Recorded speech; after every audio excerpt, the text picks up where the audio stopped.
ክቡራንና ክቡራን የኦርቶፒያ ሚዲያ ተከታታዮች በዛሬው ልዩ ዘገባችን በአባቱ ሞት ምክንያት የኢራን ሶስተኛ እስላማዊ ንጉስ ስለሆነው ሙታጅብ ካባኒ በትንታኔያችንም የሙታጅብ ካባኒ የፖለቲካ አቅማቸው፣ ካባኒ የአባታቸውን ስትራቴጂ ከመፈጸም አኳያ ያላቸው አቋም፣ የሙታጅብ ካባኒ ለእስራኤልና ለአሜሪካ ያላቸው ትልቅ ጥላቻ፣ የሙታጅብ ካባኒ የኒውክሌር ላይ ያላቸው አቋም እንዲሁም የጦርነት ስትራቴጂካዊ ልምዳቸውን እንዲሁም ግለ ታሪካቸውን እና ሌሎችም ተጨማሪ መረጃዎች ይዘን ቀርበናል። እስከ ፍጻሜው ድረስ አብረውን ይቆዩ። ለወዳጅ ዘመዱ ያጋሩ። እርሶም ሳብስክራይብ ያድርጉን። በወርሃ ሴፕተምበር በቀን 8 በ1969 ዓመተ ምህረት እንደተወለደ የሚነገረው ሙሉ ስሙ ሙታጅብ ሁሴን ካማኒ የኢራናዊ ሸቄስ ከማርች 2026 ጀምሮ ሶስተኛው የኢራን ከፍተኛ እስላማዊ መሪ መሆናቸው ይታወቃል። የካማኒ ቤተሰብ አባል እሱ የቀድሞ የበላይ መሪ አሊ ካማኒ ሁለተኛ ልጅ ናቸው። በሰሜን ምስራቅ ኢራን ውስጥ በተገኘው ማሻድ ከተማ የተወለዱት አባቱ በኢራን አብዮት ግንባር ቀዳሚ ሆነው ሲመረጡ በ9 ዓመቱ ነበር። የመጀመሪያ ደረጃ ትምህርቱን በሰርዳሽና በመሃባድ ተምረዋል። ከቴህራን የሁለተኛ ደረጃ ትምህርታቸውን አጠናቀው ከዚያም በአባቱና በመሐመድ ሐሻሚድ ሻህሩዲ መሪነት የእስላማዊ ስነ መለኮት ተምረዋል። እንደ አውሮፓውያን አቆጣጠር በ1987 የእስላማዊ አብዮታዊ ጥበቃ ኮርፖሬሽን ወይም IRGC ተቀላቅለዋል። በተጨማሪም በኢራንና በኢራቅ ጦርነት ትልቅ አስተዋጽኦ አድርገዋል። እንደ አውሮፓውያን አቆጣጠር በ1999 በቁም ትምህርታቸውን ቀጥለው ወደ ቁም ሴሚናር የነገረ መለኮት መምህር ለመሆን በቅተዋል። በ2009 በባዚጅ ፓራሚሊተሪ የበጎ ፈቃደኛ ሚኒሻን ተቆጣጥረዋል። እንደ አውሮፓውያን አቆጣጠር በ2026 የኢራን ጦርነት የአባቱን መገደል ተከትሎ ከልጆቹ አንዱን እናቱን፣ አንዷን እህቱን እንዲሁም ሚስቱን ሙታጅብ በኢራን ባለሙያዎች ምክር ቤት ሶስተኛ የበላይ መሪ ሆኖ ተመርጧል። ከዚህም ቀደም በ2019 በዩናይትድ ስቴትስ የገንዘብ ሚኒስቴር ማዕቀብ ተጥሎበት የነበረው አባቱ ከአሊ ካማኒ ጋር የተገናኘ የግለሰቦች የማገድ ፖሊሲ አባል አንዱ እንደነበር ይነገራል። በፖለቲካዊ ርዕዮተ ዓለም እና ዳኝነት ከኢራናዊ ርዕሰ መምህራን መካከል በጣም ጠንካራና ትጉህ መምህር አንዱ እንደሆነ ይነገርላቸዋል። ከአትላንቲክ ካውንስል የኔቶ ደጋፊ የሆነው የጥናት ቡድን ባወጣው ዘገባ ላይ ከተወሰኑት በጣም ርዕዮተ ዓለም አክራሪ ሃይማኖት አባቶች ጋር የቅርብ ግንኙነት እንዳላቸው ተዘግቧል። በአጠቃላይ ተንታኞች እሱን ከአባቱ የበለጠ የኢራን የኒውክሌር ጦር መሳሪያ ፕሮግራም ለማዘጋጀት የበለጠ ምቹ እንደሆነ ገልጸዋል። የአሊ ካማኒ የኒውክሌር ጦር መሳሪያ አጠቃቀም እቅድም በበላይ አድርጎ እንደሚያስጠቁሟል። ካማኒ ከሶስት ወንድሞቹ ሙስጠፋ፣ ሞስድ እና ሙሳይ ሙታጅባ ሁሰኒ ካማኒ በሴፕተምበር 8 በ1969 በማሽድ አሊ ካማኒ እና በመንሱር ሆስታጅስ ባርገዜድ ሁለተኛ ልጅ በመሆን ተወለዱ። ሙታጅባ የሚል ስም ተሰጥቷቸው የነበረው ናቢባ ፋሳቢ በተባለው የአክራሪ ስያሜ መሆኑን ይነገራል። ካማኒ የፋርስና በመጠኑም ቢሆን የአዘሪ ዝርያ አለው። ከአዘሪ ስሩ የመጣው ካማኒ በምስራቅ አዘርባይጃን ውስጥ በምትገኘው ትንሽ ከተማ ሲሆን ስሙም ከታፈሬሽ የራቀ ነው። ቤተሰባቸው የዘር ሐረጉን ከዩሱይን አቡኑ አሊ የአሊድ ልጅ የመጀመሪያ የሻህ ኢማም እና የእስላማዊ ነቢዩ መሐመድ የእናት ልጅ ናቸው። ስለዚህም የካማኒ መካከለኛው ስሙ ሆሴድ ነው። ስያሜውም በአረበኛ ሆሴን ዘር ማለት ነው። በልጅነቱ የመጀመሪያ ትምህርቱን በተማረበት በሰሜን ምዕራብ ኢራን ውስጥ በሳርዳሽነትና ሙሃባድ ከተሞች ለ7 ዓመታት አሳልፏል። ቴራ ውስጥም ከአላዊ ሁለተኛ ደረጃ ትምህርት ቤት ከተመረቀ በኋላ የእስላማዊና ስነ መለኮት ተማረ። ቀደም አስተማሪዎች የገዛ አባታቸውን እና አያቶላን መሐመድ ሐሽሚን ሻህሩዲን ያካተቱ ነበሩ። እንደ አውሮፓውያን አቆጣጠር በ1989 ካማኒ ቄስ ለመሆን በቁም ትምህርቱን ጀመረ። መሐመድ ታኪ ሞዛብህ ያዛዲ፣ አያቶላ ሎፍትላሂ ሳፊ ጎልፓይ ጋኒ እና መሐመድ ባጋራ ካራዚ ከመምህሮቻቸው መካከል ነበሩ። አውሮፓውያን አቆጣጠር በ1992 ወደ ቴህራን ተመለሰ። ሃይማኖታዊ ትምህርቱን ለብዙ ዓመታት ቀጠለ። በኋላም ግን የሴሚናር ትምህርቱን ለመጨረስና ተጨማሪ የሃይማኖት ትምህርቱን ለመከታተል ወደ ቁም እንደገና ተዛወረ። ከአፍ መፍቻቸው ፈርሰኛ በተጨማሪ አረበኛና እንግሊዝኛን አቀላጥፈው የሚያውቁት ሲሆን ልዩ ጥናታቸው በስነ ልቦናና በስነ መለኮት ጥናት ላይ ያደረገ መሆናቸውን የታሪክ ድርሳናቸው ይጠቁማል። ካማኒ በቁም ሴሚናር ውስጥ ስነ መለኮትን አስተምረዋል ጀምሮ የክሪጅ ፊቅህ የላቀ ሕግ ትምህርት ኮርሶችን ለ2 አስርተ ዓመታት አስተምረዋል። በጣም ከፍተኛ ትምህርት ካገኙ ከፍተኛ የሴሚናር ክፍሎች አንዱ አስተማሪ ተደርገው ይቆጠራሉ። ዳርሲ ጃርኪን በእስልምና ሕግ ውስጥ ነፃ የሕግ ምክር ወይም ኢጅቲሃድ ለመስራት ብቁ የሆኑ ሙጅቲሃድ ከፍተኛ የፊቅህ ትምህርት ደረጃንና ቅድመ ሁኔታን ያጠናቀቁ ናቸው። የእሱ ክፍሎችም በትንታኔያዊ አቀራረባቸውና ከጥንታዊ ምሁራን ክርክሮች ጋር በመገናኘት ይታወቃሉ። ተጨማሪና ከፍተኛ ምሁራን በአረበኛ በዝርዝር የተጻፉ ማስታወሻዎችን በተደጋጋሚ በማዘጋጀት የተቀመጡ የስራ መደቦችን በሚመለከት ወሳኝ ጥያቄዎችን በማንሳትና ከመምህራኖቻቸው ጋር መደበኛ የመማሪያ ክፍል ውጭ ምሁራዊ ውይይቶችን እንደሚያደርጉ ታሪክ ድርሳናቸው ያመለክታል። በሴሚናር ውስጥ ትምህርት ብዙ ጊዜ የአእምሮ ነፃነት፣ ጥንቃቄ የተሞላበት ምክንያትንም እና ዳኝነትን፣ ጥናትን፣ የህግ መርሆና አዳዲስ አሰላለፎችን ሳይንስን በማጉላት ይገልጽ ነበር። እነዚህ ባህሪያት በሻፊዒ ምሁራዊ ባህል ውስጥ ከበርካታ ኦሪጂናል አስተዋጽኦች ጋር የተያያዙ ናቸው። የእሱ ኮርስም በሴሚናር በጣም ከተሳተፉት መካከል ሆኖ በቁም ሴሚናር 2023 የትምህርት ዘመን የመጀመሪያ ላይ ከ1300 በላይ ተማሪዎች ለትምህርት ተመዝግበው ከ700 የሚጠጉ ተማሪዎች በመክፈቻው ላይ ተገኝተዋል። ካማኒ የሁለተኛ ደረጃ ትምህርቱን በ17 ዓመቱ ካጠናቀቀ በኋላ በ1987 አካባቢ የእስላማዊ አብዮታዊ ጥበቃን ወይም IRGCን ተቀላቀለ። የሀቢብ ቢን ማዛሂድ ሻለቃ ክፍል ነበሩ። ኦፕሬሽን ቤት አልሞቃዲሽ 2፣ ኦፕሬሽን ዳውን 10 እና ኦፕሬሽን መርሳድን ጨምሮ በተለያዩ የኢራቅ ጦርነት ውስጥ ተሳትፈዋል። እንደ አውሮፓውያን አቆጣጠር በ2009 ካማኒ ከIRGC 5 ቅርንጫፎች መካከል አንዱ የሆነውን ባጂጅ መሪነት ተረክበዋል። በ2009 በተካሄደው ፕሬዝዳንታዊ ምርጫ የተነሳ ተቃውሞ በማፈን የተሃድሶ ተቃውሞዎች ተጠያቂ አድርገዋል። በባዚጅ ላይ ቁጥጥር ቢኖረውም ዘጋርዲያን እንደ አውሮፓውያን አቆጣጠር በ2009 ሙታጅባ ተከታዮች ጥንካሬ አልታየም እና በምንም መልኩ የስነ መለኮት ደረጃ የለውም በማለት ወደ ጠቅላይ መሪነት ተከራክሯል። እንደ አውሮፓውያን አቆጣጠር በ2023 ኢራን ኢንተርናሽናል ከIRGC ሾልከው የወጡ ሪፖርቶችን አሳትሟል።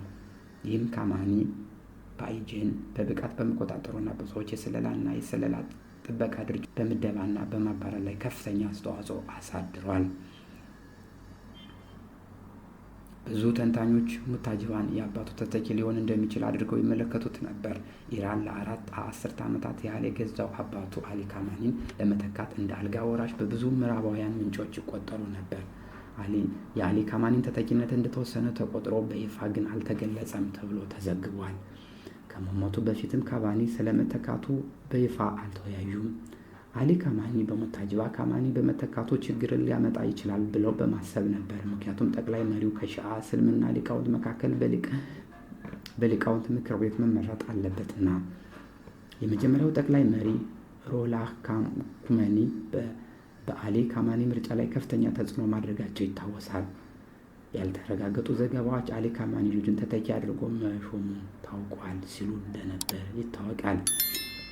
የኢራን ህገ መንግስት የኮሚኒ የእስልምና ዳኝነት ጠባቂነት መርህ አተረጓጎም እንዲከበር ይደነግጋል። በዚህ ማተረጓጎም መሰረት መሪው የሸሪያን ህግ መተርጎም ብቃት ያለው ሙጅታሃድ መሆን አለበት።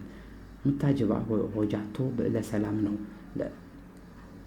ይህ ደግሞ በአያቶላ ደረጃ በታች ያለ ደረጃ እንደሆነ ይታወቃል።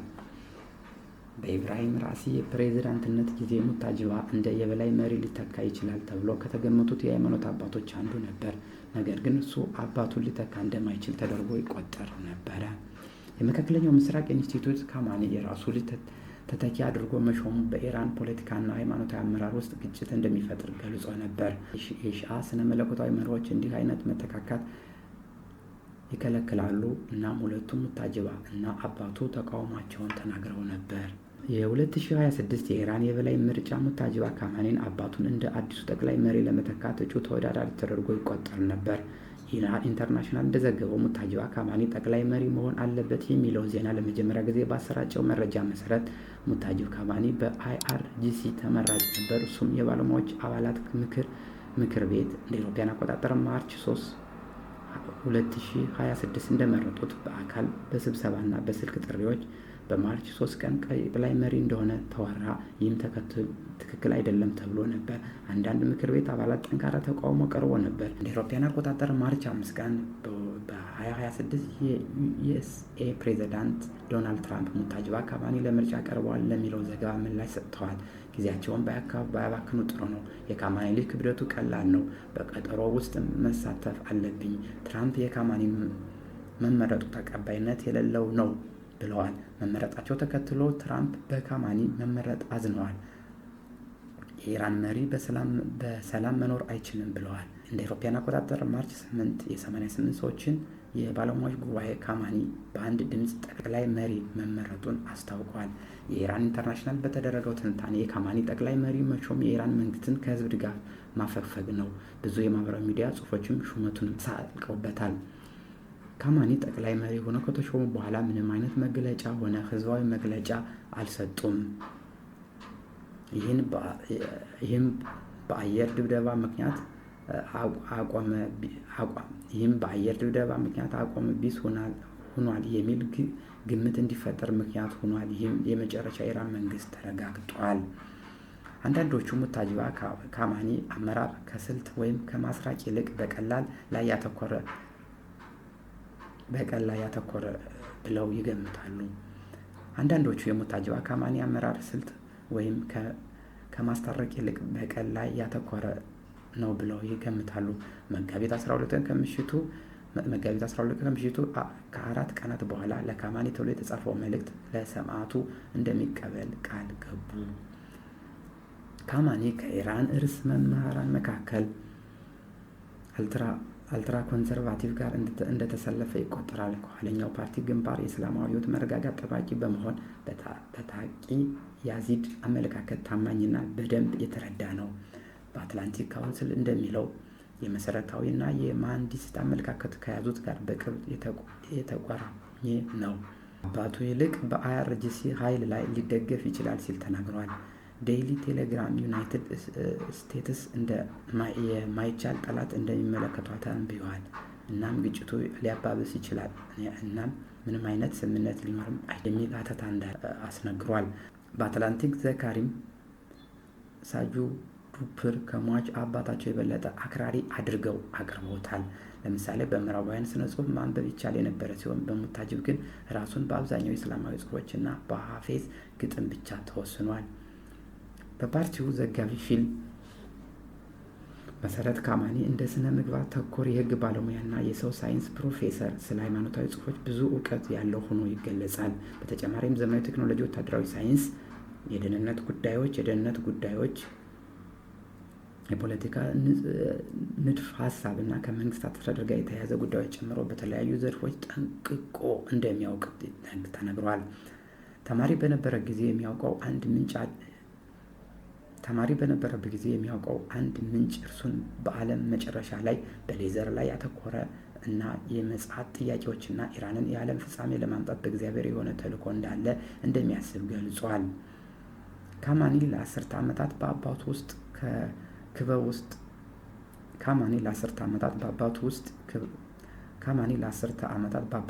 ክበብ ውስጥ ከፍተኛ ተደማጭነት ያለው ሰው ነበር። የቀድሞ የበላይ መሪ ከፓርላሜንተር እስላማዊ አብዮታዊ ጥንቃቄ ጓድ አይአርጂሲ ጋር ጥልቅ ግንኙነት በመፍጠር የአይአርጂሲን ባጃጅ ኃይል በመጠቀም በ2009 የኢራንን አረንጓዴ ንቅናቄ ሰላማዊ ተቃዋሚዎችን ለመምታት የኢራን ተቃዋሚ ኃይልን በማፈኑ ይታወቃል። ካማኒ ከኢራን ፕሬዝዳንት መሐመድ አህመዲነጃድ ጋር ግንኙነት ነበረው እና አህመዲን ጀበል በ2005 እና በ2009 አወዛጋቢ ፕሬዝዳንት ምርጫ ደግፎ ነበር። በ2009 የአህመዲን ጀበልን ምርጫ ድል በማቀነባበር ግንባር ቀደም ሚና ተጫውቷል። ካማኒ በሰኔ 2009 ጸረ መንግስት ተቃዋሚዎች ላይ የተወሰደው እርምጃ በማቀናጀት ዋና ሰው ነበር ተብሎ ይገመታል። ምንም እንኳን በገዢው አካል ፕሬስ ውስጥ ስሙ መጥፋቱ የፓራሚሊታሪ ባጂስ ቀጥተኛ ኃላፊ እንደነበር ይታመን ነበር። እንደ አውሮፓውያን አቆጣጠር በ2009 በተካሄደ የተቃውሞ ሰልፍ ወቅት ተቃዋሚዎቹ አሊ ካማኒ ለመሪነት ውርስ እና ለሙታጅባ ካማኒ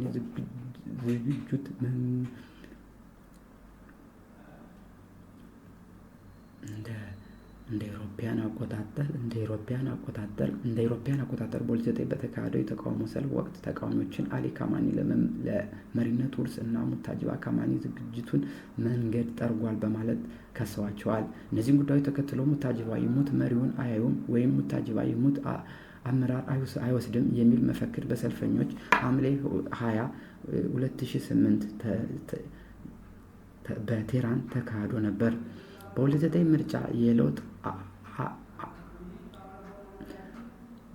ምርጫ የለውጥ አራማጁ ማህዲ ካሩቢ ሙታጅባ ካማኒ ምርጫውን ለማጭበርበር በማሴር የአህመዲን ጀበል የኔትወርክ ህገ ወጥ ጣልቃ ገብነት በመጥቀስ በግልጽ ደብዳቤ ላይ ከሰዋል።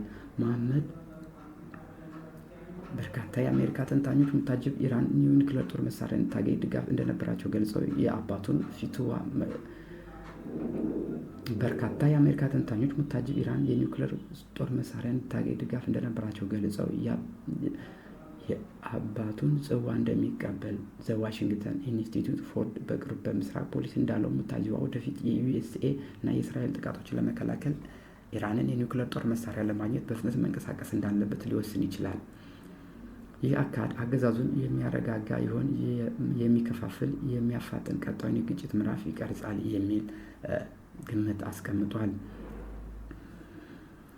በጎላም አሊ ሀዲድ አድል የሴት ልጅ የሆነችውን ዛህራ ሀዲድን አደል በ1999 አገባ። የመጀመሪያ ልጁን በተወለደ በ2000 የተወለዱት የመጀመሪያ ልጃቸውን የወለዱት በ2007 ነው። የመጀመሪያ ወንድ ልጅ መሐመድ አሚን ሲሆን ሴት ልጅ ፋቱም ሳዳት እና ሁለተኛ ወንድ ልጅ መሐመድ ባገር ተከትለዋል።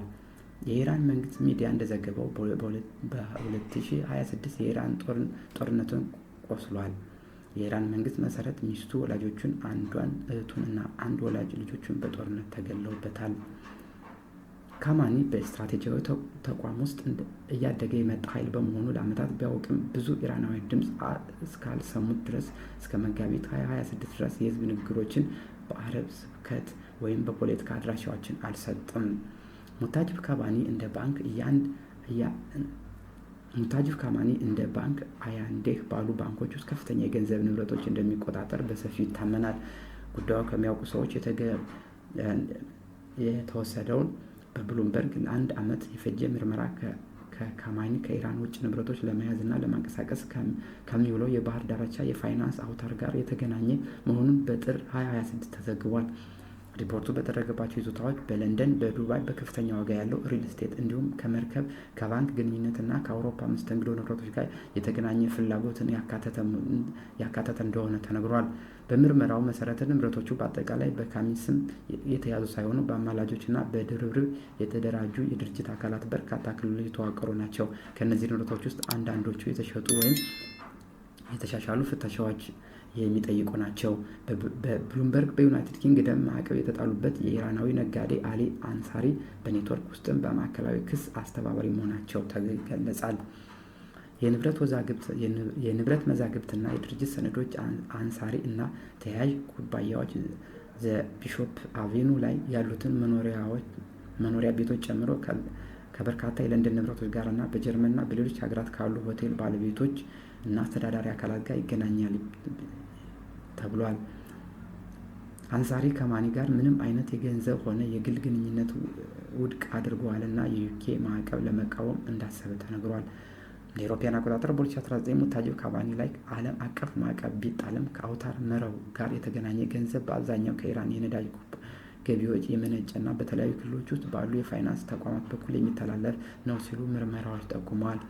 እንደ አውሮፓውያን አቆጣጠር ጥር 14 2026 በ2025 ከ2026 የኢራን ተቃውሞ ወቅት በአሜሪካ የግምጃ ቤት ሚኒስትር ስኮት ቤንት በሚሊዮኖች እና በ10 ሚሊዮኖች የሚቆጠሩ ዶላሮች በኢራን መሪዎች ዓለም አቀፍ ደረጃ በፋይናንስ ተቋማት መተላለፍና የእስራኤል ቻናል 14 እንደዘገበው $1.5 ሚሊዮን ክሪፕቶከረንሲ ውስጥ $1.5 ሚሊዮን በዱባይ 8 የተላከው ገንዘብ በግምት